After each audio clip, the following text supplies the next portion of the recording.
After it seems like years of the National Football League trying to take the fun out of the game and living up to the moniker of the NFL being the no fun league, I can't I can't lie. I was a little bit heartened to see that the league had decided we're going to loosen up the restrictions on end zone and big play celebrations. We're going to stop overreacting to the Terrell Owens and Chad Johnsons of the world, and we're going to loosen it up a little bit because it's getting ridiculous. I mean, you got to the point where guys were getting penalized because they were celebrating because they made a big, huge play, and then they would get a 15-yard penalty for that. It just, in the grand scheme of things, seemed always ridiculous to me. A guy over celebrating got penalized for his team more than somebody who committed a holding penalty or went offside. It's just ridiculous on so many different levels. So I'm glad to see that the NFL is coming to their senses a little bit on this. They didn't go all the way and let it be all hell breaking loose, and nor am I expecting them to or asking them to. But a little bit of common sense and wisdom can go a long way here, and that's kind of what it feels like. And I think in general, the consensus is that it's really not that big of a deal, and it seems like most fans are in favor of it.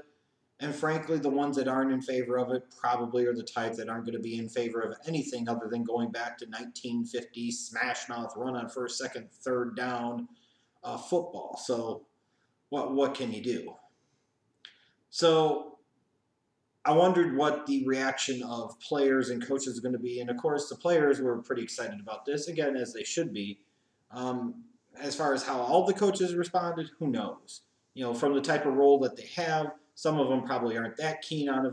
Some of them probably don't care. Some of them probably think it's a good thing. But the reaction of one head coach in particular in the National Football League did surprise me quite a bit. It took me back a bit. And in large part, it was just because of the irony of who was saying it and what he was saying, especially when you look at the context of what team he coaches and what types of people he allows on his team. And that is, of course, Cincinnati Bengals head coach Marvin Lewis, who, when asked about the loosening up of the celebration rules in the NFL for 2017, had the following to say, and I quote, "I'm not for that at all. We had a good standard, and the whole standard has always been you want to teach people how to play the game the correct way and go about it the correct way, and that's not a very good example for young people. The rules were changed for a reason, and I thought we had a good outcome.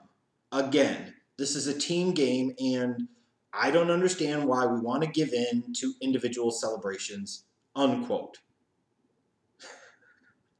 Of all the people to have the temerity, the gall, the balls, the gumption to say some shit like that, it's got to be Marvin Lewis.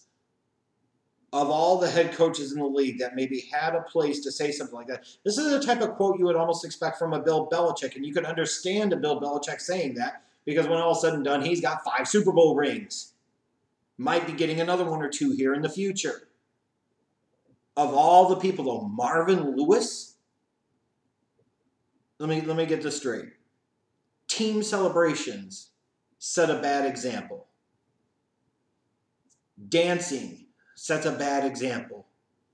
Snow angels sets a bad example.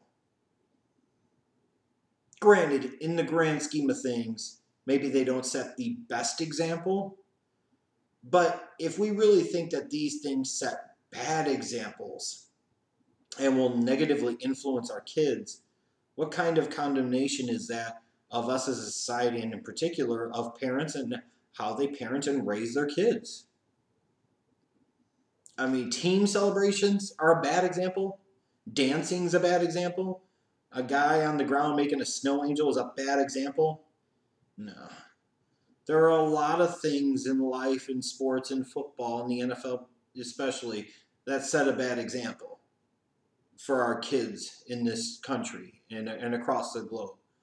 What sets a bad example for children includes politicians allegedly body slamming reporters and then getting elected, and after that news comes out, people actually donating to a campaign of said candidate who allegedly body slammed a reporter because That's the type of culture we want to have. Universities banning speakers due to what they believe in and what they say. So these alleged bastions of the protection of free speech are suppressing individuals' rights to free speech. Again, the hypocrisy is outstanding. Teaching kids that we can have different types of standards for different types of people based off of whether or not we would agree with them, which seems to run, again, counterculture to that amendment we like to call the first. What sets a bad example for children in this country are two presidential candidates back in 2016 that were perhaps the most morally bankrupt ever to, you would argue, criminal people, two criminals that were put in a position where either one of them could have been the leader of the free world. But yes, team celebrations are what set a bad example. Now, what else sets a bad example are coaches like, let's say, a Greg Popovich, who act the way they do in the condescending, kind of snarkish, jerk-ass manner that they do to the media. That's such a horrible example. Not everything in life is always going to be roses. Not everything is always going to be a good situation.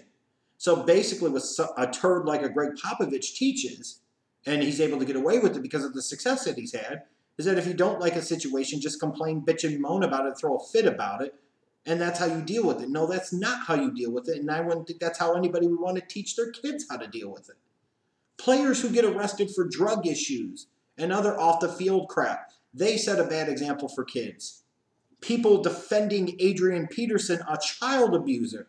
This is not a matter of what he did was spanking his child. He whooped a 4-year-old son, taking advantage of his position of power and authority as his father, to the point where he created a wound on the kid's scrotum. If you think that is acceptable discipline, you are a moron. But there are people that actually defend that. And people that actually do that and think it's okay with that. That sets a bad example for kids. Having people in the league, frankly, that beat women, and in some cases over the years have beat them repeatedly. See Brandon Marshall. And yet allowing them to continue to play. That sets a horrible example.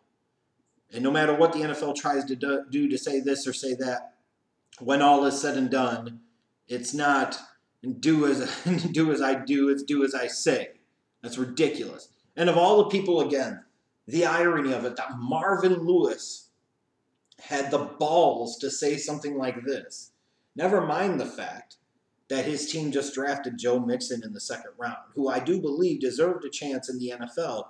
But for Christ's sake, this is a guy that ultimately was on camera hitting a woman, even though he was responding to the violence that was shown to him first. This is also somebody who's had other issues, getting evicted from his freaking campus apartment, a guy that got into it with a female lot attendant, which suggests some bigger issues. So we penalize him by allowing him to get drafted in the second round. The same organization that had Chris Henry and all the wild, crazy, dumb shit he did, and oh, by the way, he's fucking dead because of it.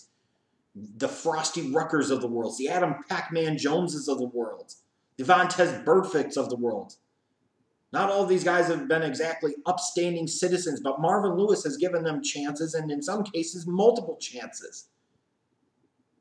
So basically what you're saying to kids is that you shouldn't break the law, but if you're really, really good and really, really talented at sports, it's not quite so bad if you do break the law. You can get multiple chances. So you're teaching children from the very beginning that if you make a certain amount of money, have a certain amount of prestige, power, name recognition, that you can get away with more than if you're just the average Joe Schmo.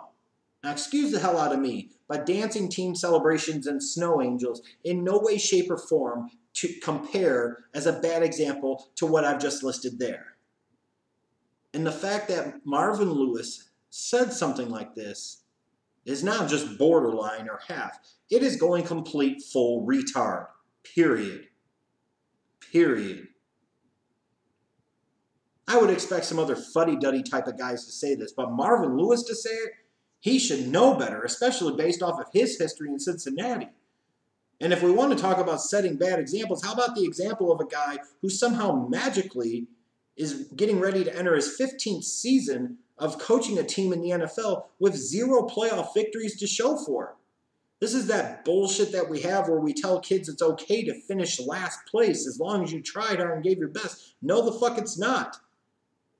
You got to feed your family and you're going into an interview competing against 100 other people for one position. It's not okay if you finish second because guess what? You're still ass out of a fucking job. And then you still got to figure out how the hell you're going to feed your damn families. It's not okay to lose.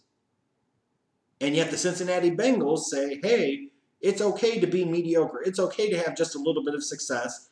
You can have your job for 15 damn years. I can't imagine many other environments other than big-time corporations at the very, very top of the executive food chain where people could be so mediocre for so many years and be able to keep their damn job. That's ridiculous. That's the type of shit that sets a bad example. Criminals in the NFL set a bad example. Repeated cases of being accused of rape, Ben Roethlisberger. Obstructing justice in a double murder trial, Ray Lewis. Oh, and we celebrate and glorify those guys. Adrian Peterson gets a pass for being a fucking child abuser. But making a snow angel, that's a bad example. See, this is the type of bullshit we get out of people sometimes. Just dumb. This doesn't set a bad example. There's nothing wrong with it. And if people have a problem with it, frankly, get the fuck over it.